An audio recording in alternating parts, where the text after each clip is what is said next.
So what's going to happen? What are we doing here?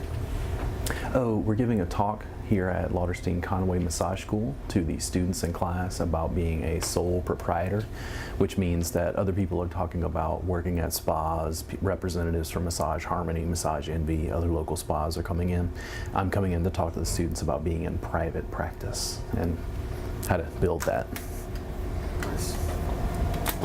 It should be very interesting, and usually I think I'm pretty entertaining compared to the other speakers. Or at least the students seem to enjoy it. I get good feedback, is what I'm saying. That's good. How far along in school are you guys? October 10th. So you graduate in a month? 2 months. 2 months, sorry, I don't know what time it is. If people ask me if it's a weekend or like a weekday, I don't normally know because I work. That's what I do. And it's like, how many hours a week do you work? And I'm like, how often am I awake? That's pretty much what I do at this stage. You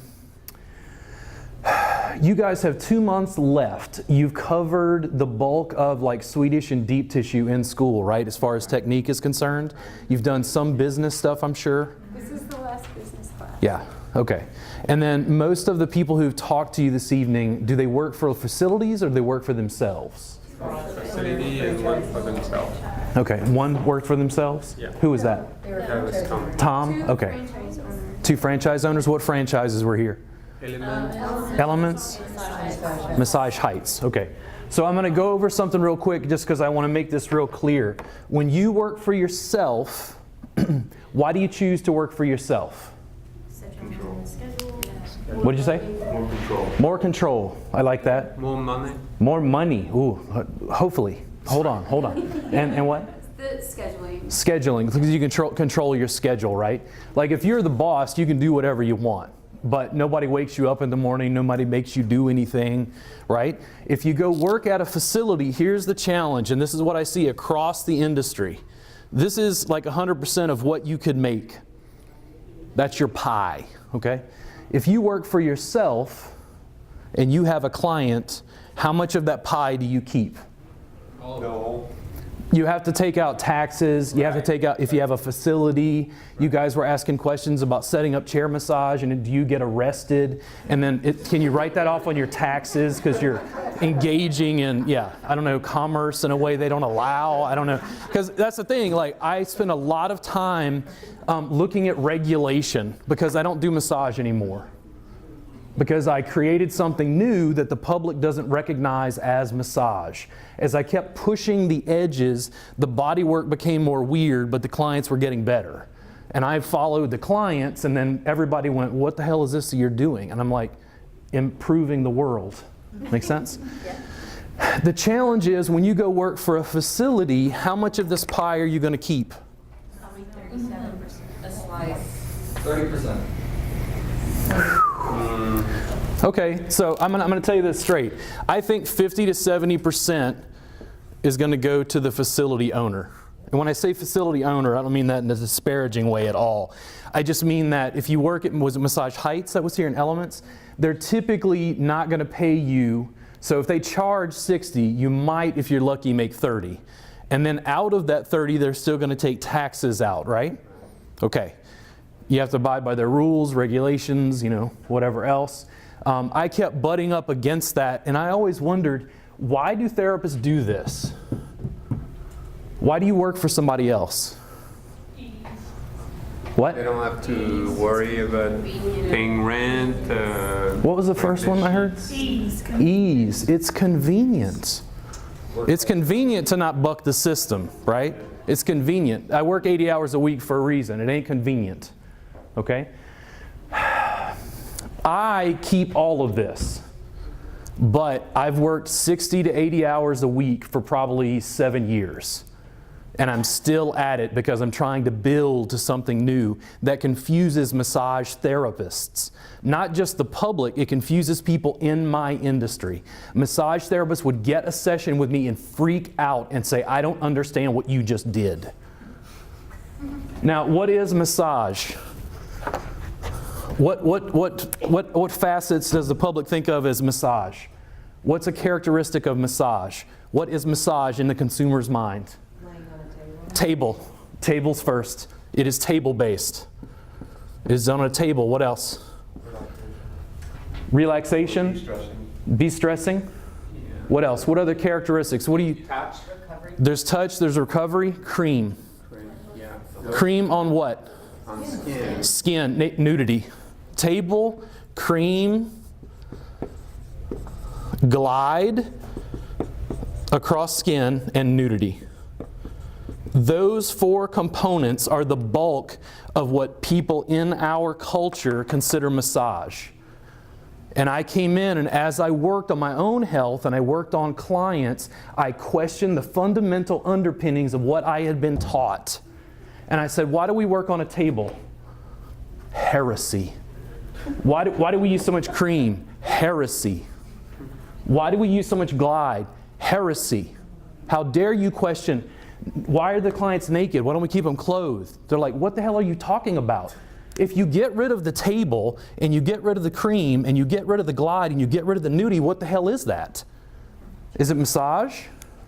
Yes. I got a no and a yes, and that's where I am stuck, and that's where Knives and I, the videographer in the back, had a conversation about it on the way here, because there are regulatory challenges.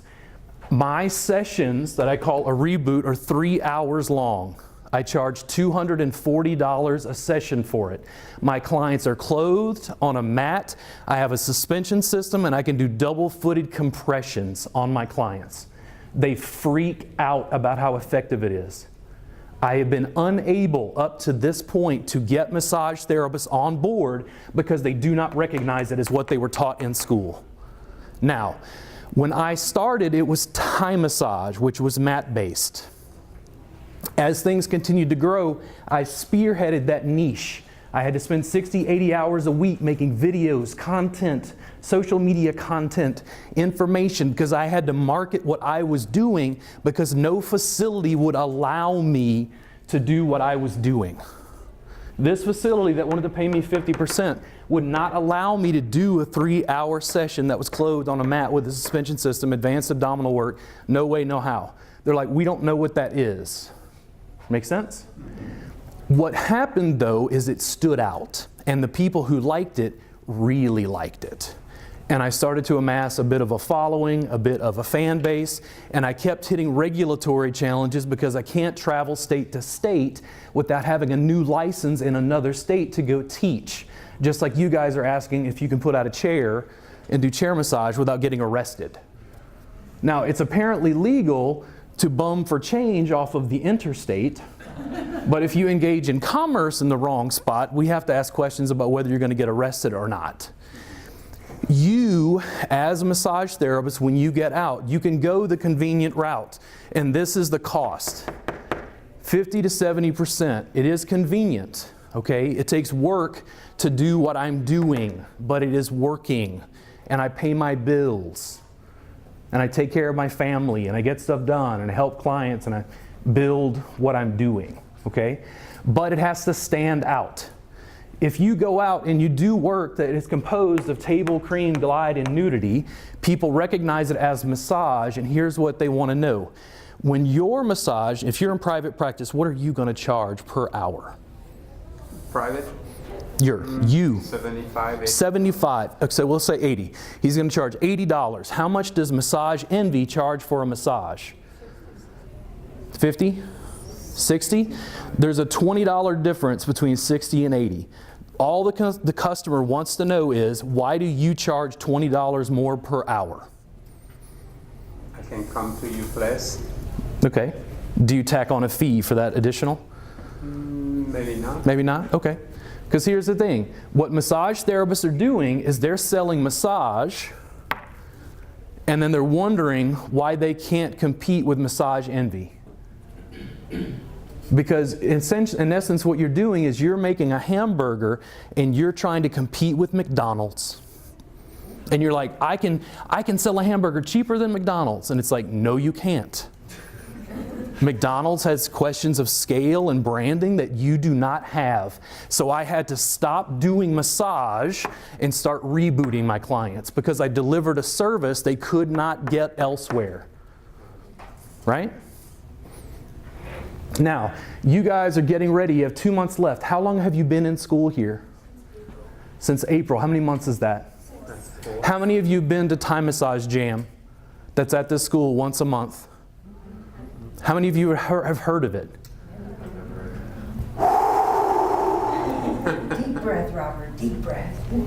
I've been, in essence, giving away what I do for 5 years in Austin every Thursday night for $5. Training any of you that have questions to come in and receive work from me and get education by asking questions. Massage therapists on the whole don't support the event. And one of the reasons massage therapists don't support the event is I allow anyone to come in and receive work and ask questions, including the public. And massage therapists say, no, you have to have a license. And I'm like, nobody's charging. This is a community bodywork event. Have you ever heard of a community bodywork event in America? I rest my case. Because I'm consistently butting up against their traditional way of doing things and asking, why don't we do it a different way? Okay? How many of you follow me on Instagram? What is your Instagram? I'll give it a second. How many of you follow me on Snapchat? Okay, how many of you use Instagram? Raise your hand. How many of you use Snapchat? Now, are other educators on Instagram? Are other educators on Snapchat? Are other educators having at least 200 plus videos on their YouTube channel like I do? I have watched all your videos. All of them? All of them. I've spent a lot of time watching you.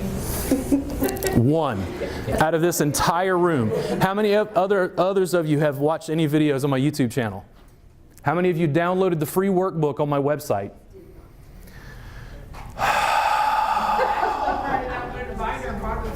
So, what questions do you guys have about private practice? How do I do it like you? Piss everybody off. Make everybody angry. Be told that you're consistently abrasive. And I'm like, listen, no grit, no pearl. Questions? That's me. We're still on the same page. What is the Thursday night event that you're talking about? Thai Massage Jam. What is that? Join Austin Thai Massage on Facebook or Meetup. And I'm rolling my eyes because I've been fighting to try to get massage therapists to pay attention. And guess what? People in South Dakota, Hawaii, Colorado, Australia, Japan, South Korea write me emails daily and say, how can I study with you? Oh my God, I want to study what you're doing. It's amazing. And then I've got a Thai Massage Jam once a month at this school. 3 people showed up to the last one. Wow. 5 years I've been hosting it.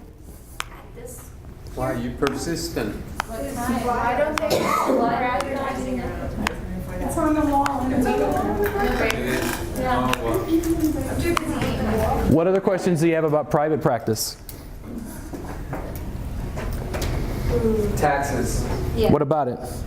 Pay them. Because it's more expensive if you don't. What I recommend is, that's not really our thing. I'm not really good at math. I recommend that you actually get an accountant that deals with small businesses. That's my Instagram. And then I'll pull up, I think I think my Snapchat's a bit easier. I think it's easier to just have someone take care of that for you, because that's not just not what we do. It's a H with 2 L. Wellness. Robert G. Wellness 12. Sorry, my penmanship is horrible. Robert G. Wellness 12, and that's just RG Wellness on Snapchat. I think it's easier to have somebody else take care of that, and long term what you're going to want to do as your business continues to grow is you're increasingly going to outsource things that you do not like. I can't outsource the body work, but I can outsource laundry. Hire somebody to do your laundry. If you make enough money, get a laundry service, right? It's a tax write-off. If you make enough money, you pay for the accountant, it's a tax write-off. I got gas to come out here tonight, it's a tax write-off because this is a business-related expense, right? Yeah. Knives, who's been working with me to shoot content, I'm trying to push that off because I can't ever shoot video as well as Knives does. He can do the editing and processing in a way that I cannot. I bought this wireless microphone that we're using that connects to the camera. It was $800. I wrote it off on my taxes because I'm continuing to hammer the industry, because I'm essentially going, listen, this is coming and you don't even see it. It's in your town. How many of you know of someone who's gotten a session with me? What did they say? Yeah. My wife, I think, talked to a young lady, or a woman who does that. Yeah. You hang on. Ashi bars. Right. It's not ashiatsu. What I do is completely mat-based and clothed. So it's different. Yeah. A little different. Private practice. More questions? Record keeping. What kind of record keeping? Do you have to keep records for Yes. legality? Yeah. Can you outsource it? Some of it you can. Increasingly, there's software that's taking care of some of that. I don't have that set up myself. I keep paper records, and what I have to do is people fill out those paper records, and then on the second, third visit, they fill out a shorter form of it. If anything's changed, I can just make notes of that. I try to make that as short and simple and as complete as possible, because as a continuing education provider, I also have to keep records on that, so like my paperwork gets to be onerous after a while. I try to minimize it as much as possible, and sometimes, even though I've got a short paper form that they fill out, I ask lots of questions in a verbal intake, and I actually make little notes. Does it make sense? There's something more personable about actually having a conversation with them, as opposed to like, here's your paperwork, I'm gonna go do my thing. You know what I mean? Yeah. You seem very confident, but I'm wondering if you could do anything differently, what would it be? If I could do anything differently. If you could have done it. Okay, so here's what I would have done differently. The most brilliant idea I ever had was when I got started and decided I was going to focus on what I was then calling Thai massage, is I made this workbook into a PDF, which meant I could distribute it digitally online for almost no cost, which means I've been giving this away for 7 years through my website for an email address, which means that anybody on earth could start learning about Thai massage by downloading my workbook. The cost of these materials is expensive, so I then made videos that go along with that first workbook. The massage therapist said, what did the massage therapist want? A manual. Table. And I was like, why? The table's the history. That's old. That was then. This is now. We used to ride horses. We have cars now. We don't need that. What is the table for? And I said, okay, listen, just meet them where they're at, give them table work, all right? So I had to produce these materials, and it was expensive. But I gave away the first one digitally, right? And I just kept making curriculum because I was trying to walk people along, and then I made videos, and then I made another workbook. Sideline is 262 pages, right? I was like, make materials better than other people's materials. If I had done anything, I wish that I had spent more time digitizing everything and hiring someone like Knives 5 years ago, because I would probably be too busy to even be in this room. We're getting ready to release a subscription service. How many of you subscribe to any sort of subscription service, including Netflix? How much is it? $8.65 a month. What is it? Netflix is $8.65 a month. $8.65 a month. Just for the stream. So have you ever heard of a continuing education subscription service? Now you have. And that's how we're going to win, because those materials are expensive to produce. I'm getting to the end of teaching what I call Thai massage. I'm moving along. I'm rebooting your practice. I reboot my client's carpal tunnel, and I'm trying to reboot the massage industry. I bought 2 cameras and a wireless mic. We've been shooting video aggressively. When the website launches, when this goes, when the subscription service hits, we're probably going to have 40 hours of educational content to start. I recorded my entire intro to Thai massage class, an entire table Thai massage class, and I'm doing private trainings that I'm recording so that I can upload that and make it available to you for $7 a month. Now, when I release that, who can compete with me on price? Because we're going to cut them off at the ankles. Because I hated online education, because most of it was crap. And then I finally understood the power of digital scale and the fact that I could make better content than other educators and give it to you for how much? $7 a month. And guess what? If you follow me on Instagram or Snapchat and you contact me after that subscription service goes live and you say, listen, I'd really like to check out your subscription service. What does it cost me to give you a coupon code and give you a week for free? Nothing. So who's going to follow me on Snapchat or Instagram? No, but IG, Snapchat I will, but I have been following your massage entrepreneurship. Massage entrepreneurs, yes. How's that? I check in pretty regularly. Yeah.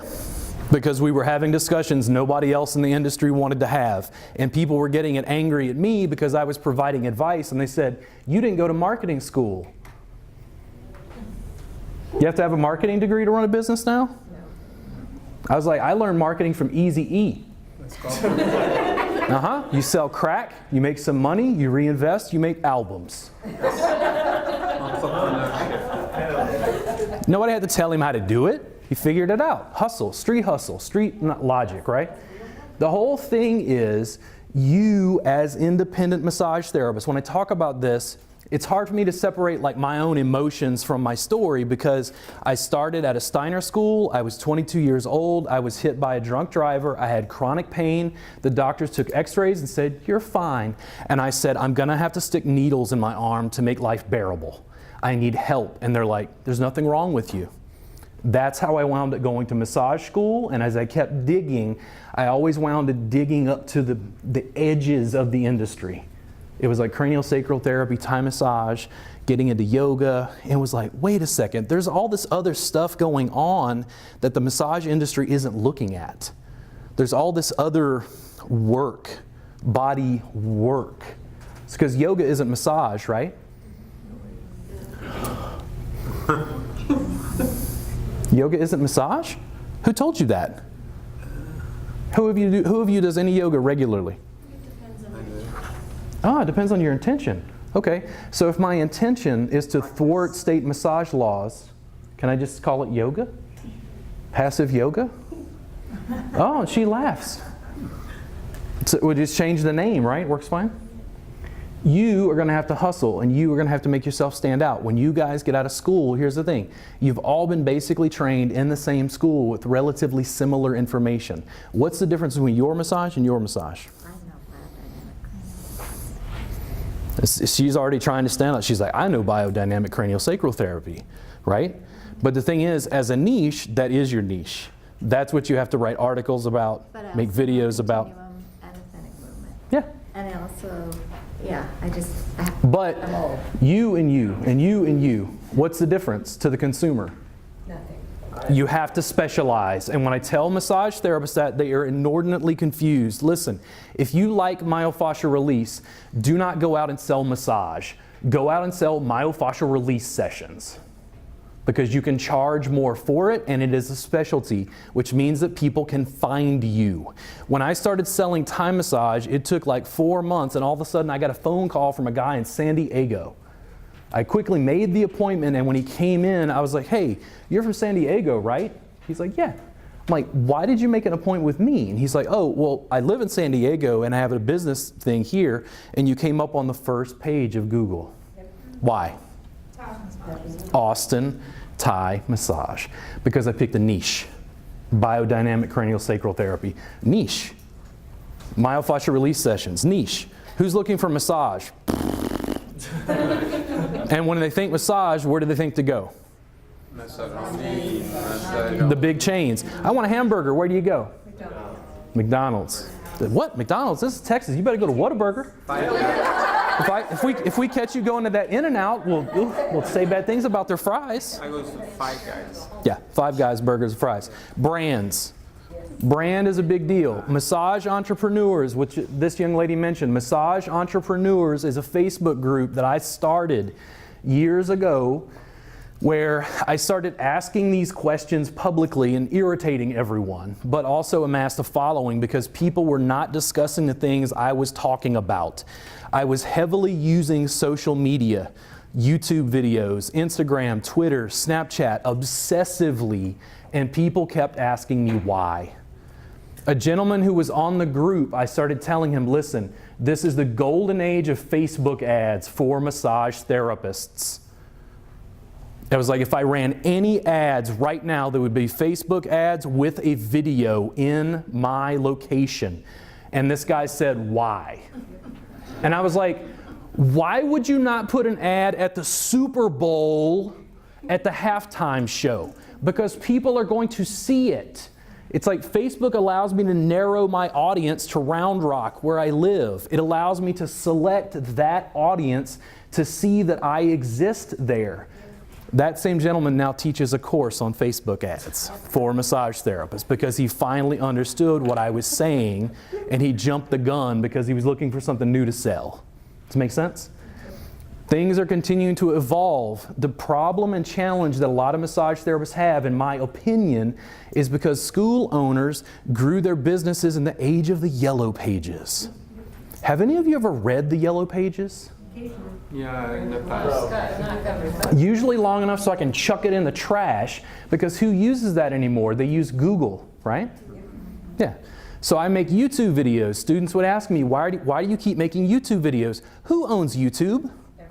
Facebook. Google. Google owns YouTube. When you make videos that talk about carpal tunnel syndrome, and I'm in Round Rock, guess what somebody who's searching for carpal tunnel pain relief is more likely to find? Who do they deem an expert? Why? Because I bought a camera and made some videos. Right? But the thing is, the marketing is rapidly changing because Eric Dalton, do you guys know who Eric Dalton is? I tease Eric Dalton all the time. Eric Dalton's like the rapper who made it, and I'm like the young Eminem who's like coming in, like trying to, you know, mess with him a bit. But the thing is, you guys don't know who Eric Dalton is? He's a well-known continuing education provider in the U.S. He's probably one of the most famous educators who's still teaching right now. He's not on Instagram, to my knowledge. He is not on Snapchat. You cannot have a conversation with him, and he does not live 30 minutes from this school. Make sense? So how we find you on YouTube by typing your name? Let me put it this way, when you Google Robert Gardner, There's a like bunch the of first pages page to is go him. Okay. All of them. Yeah. So, how do we go about building our private practices? How much time do we have left, by the way? The whole time. 8 minutes? Okay, no, I'm just making sure, just keeping track. So how do you build private practice? Because I jump around mentally. This is very much how I talk. You know, if we ever sit down and have a beer. You ever have a beer with Eric Dalton? Don't think so. You have a beer with me. So the thing is, I'm asking questions because I want to bring it back to you and your concerns about being in private practice. How do you do that? Well, usually you buy the table. You got to have a table. No, you don't. Not if your work is mat-based. So you have to rent space. Okay. I have a home studio. It is a private home studio. It's my garage. Now, Steve Jobs and Wozniak also built something out of their garage. Okay. But here's the thing. When it's my house, what is my cost per month? Your mortgage. It's a tax write-off. Yeah. And I was very nervous. I was like, I'm a guy in Central Texas working out of his garage doing something nobody's ever heard of. I get clients, I get new female clients, I get people from all walks of life because they trust me because they check out those YouTube videos and they check out the fact that I've got that stuff for sale and they check out and they check out and they check out and they check out and they're like, dude, this guy's a pro. Like, it doesn't matter if he's in his house because they can look at Google and see it's not like a commercial area. See what I mean? Go ahead. I will watch the videos later, but what exactly do you do? I'm so curious. Yeah. Like, Well, what is time. I know it's a 3.5-hour session, and it's more Thai massage, and it specializes in probably, like you're saying, carpal tunnel. Chronic pain. Okay. Chronic pain is my bread and butter. Okay. Yeah. But for 3.5 hours, what all do you, what's your spiel when you're explaining to someone, like, you have an ailment, so this is what I can do for you? I say it's the best body work on earth. Are you exhausted after doing it? That's one of the best things. When he teaches you how to do his work, it's how is the therapist going to feel after the session? So if you could merge, and this is really what happened, guys, Thai massage and yoga suffer from this, okay? They're Asian traditions. And when you take those Asian traditions and teach them from a white guy who's an iconoclast, who fixates too much on Socrates and Jesus and asks too many questions, how much longer is it really Thai culturally? And how much of it is really Indian culturally? And if you take Thai massage and yoga and you fuse them together in a seamless package where I'm working on you, but I'm stretching. And I'm working on you and I'm leaning into my suspension system to work on my serratus anterior. And I'm breathing with you and then compressing your arm. What is that? So you're getting a massage as they're getting one? When you do it well, it means that as much as possible, I'm working on myself while I'm working on you. I'm not avoiding what's going on with you. I'm actually embracing it, but it doesn't do me any good to hold tension in my own body. At one point after massage school, I started to develop carpal tunnel syndrome because I was pressing on people with these little wrists. And then I figured out it was much better to just kick people, right? Now, why don't we use our legs and feet, knees? They're on a table. Walk. Why are they on a table? It's comfortable. Culture. Cultural hegemony. And there's no questioning of it. It's like, what do you mean, don't work on a table? Right? It's a different way of working. That's all it is. Go to my YouTube channel. You'll find a Reboot Q&A where you'll see me on the suspension system working on my wife's daughter. It's one of the last 20 videos we probably released just from a Facebook Live I did. I can't really convey everything about it because I don't have a portable unit and the session takes 3 hours. Needless to say, when people are done, I usually try to give them a Topo Chico and 15 minutes to cool out because they can't drive because they're just otherworldly at that point, right? Releases a lot of tension. It's less stressful on my body. Most massage therapists, when I talk to them about it, do not believe that. They very much look at it like you're a shyster. You're a salesman. There's something incorrect about this. It can't be more effective for the clients and you simultaneously. And I was like, yes, it can. Yes, it can. Okay, we've got 3 minutes. So 3 minutes. Private practice, how do you do it? When is your next community? Thai massage jam? Tomorrow night. Where? Okay, it's from 8 p.m. until 1 a.m. in the morning. Is school going on at midnight? Okay, so relax. Just calm down. Just calm down. No, here at the school, we only have it once a month from 6:30 to 9:30, the first Friday of each month. Okay, just calm down. Calm down. Thursday nights, One World Karate. It's like 183 and Burn It. From 8 p.m. until 1 a.m. every Thursday night, typically. Private practice. Questions?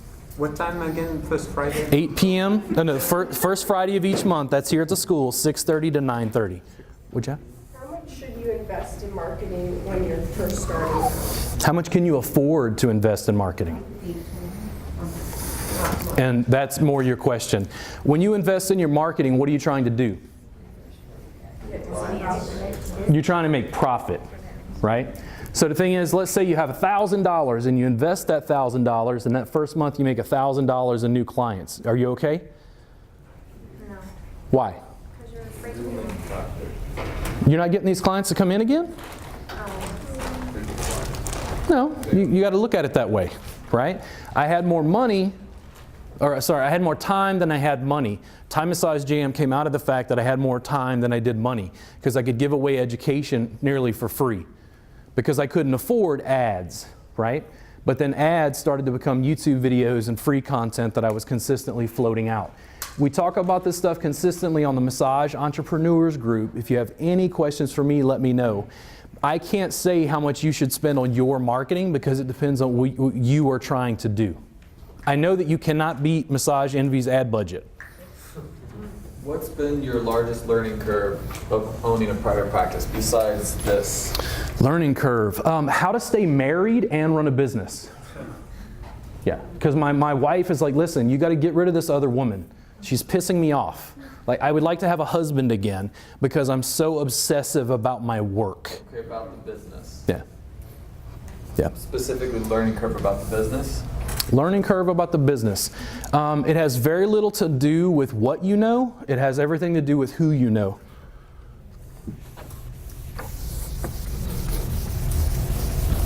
It's a people business, right? Everyone here, when you get your license, is going to be able to do massage. Why do people come see you or you or you or you? Because that's Connections, because you know people. And you build on that knowing, right? So the thing is, why do I come in and even talk about private practice at these? Because I could have stayed home and just had a beer. Why do I come and talk at these? to know people. Connections. It's advertising. When I make YouTube videos, when I go on Snapchat and I put on little bunny ears and like talk in a funny voice, that's advertising. I know Eric Dalton doesn't get it, but that's cool. He's a dinosaur. His age is going to come. I see the comet. I'm a small furry mammal. I'm evolving, right? It's marketing. It means that you can contact me and get a response from me. I'll go to Thai Massage Jam one night. I'm waiting on the 3 or 5 people that show up here in Austin. A lady will Snapchat me from Norway and say, man, I really, really want to study with you. And that's why the subscription service is evolving, because I can't teach her because I'm not in Norway yet. So can I ask when you're going to kick that off? Hopefully at the end of the month. Okay. Hopefully at the end of the month. And I'm assuming you don't have to be LNT'd in order to... Ah. How would I restrict people who want to subscribe? If a guy in New Delhi, India decides that he in fact has a credit card, and you know what? He's got $7 a month, and he wants to subscribe to my subscription service. Do I write him and ask him, Do you have... Yeah. what are the rules in India? So in your estimation, are you kind of overseeing the fact that at some point in time the U.S. is going to be under one... Totalitarian regime? Well, besides that politically? No, because what has happened is I don't sell massage, and I'm not really selling body work, and I'm not really selling education. What you realize is I'm selling information. And selling information means you can sell it worldwide through a website. And with a 7.5 billion population of Earth, if I could get 1,000th of 1%, not 1% of the population of Earth, but 1,000th of 1%. What did that come out to, Knives? It was like 7,000 people? What's 7,000 people times $7? $49,000. $50,000 a month. How do you feel about that? Okay, our minds are blown. Can I let them have a break, and would you stick around a little bit? Stay around? Yeah, just stick around. Oh yeah, that's fine. So anybody wants to break, or anybody wants to come talk to Robert? Yeah. Thank you so much. You're welcome. Yeah, we just gave the talk here at Lauterstein Conway to the students who have, I think, about 2 months left before they get out to try to get their massage license. I was trying to just give them a little bit of information about running a private practice, but as usual, I tend to run in all these different directions because I'm in private practice, but I became an educator. And then I became an educator who had a retail stream. And then the retail stream is now leading to a subscription service where really what I sell is information. I was trying to give them a bigger picture of what's going on in the massage industry and the fact that they need to brand what they do, and make themselves stand out, because just selling massage means that you're going to try to compete with Massage Envy, the biggest, baddest guy in the US, to try to sell this. Reboot isn't this. It's a brand. If they can figure that process out, just like the young lady who was asking about gua sha and all these things that she does, if she can figure out how to package that, she has a unique service that she can provide to the public that Massage Envy and large chains do not. It all depends. I've learned over time that, much like you said, Knives, earlier, you just do your best each and every day. It feels a little more disjointed to me, but also it's a conversation amongst 1,000 conversations. It's a video amongst 1,000 videos. It's a presentation amongst 10,000 presentations. It's about the overall picture. It's not about one point.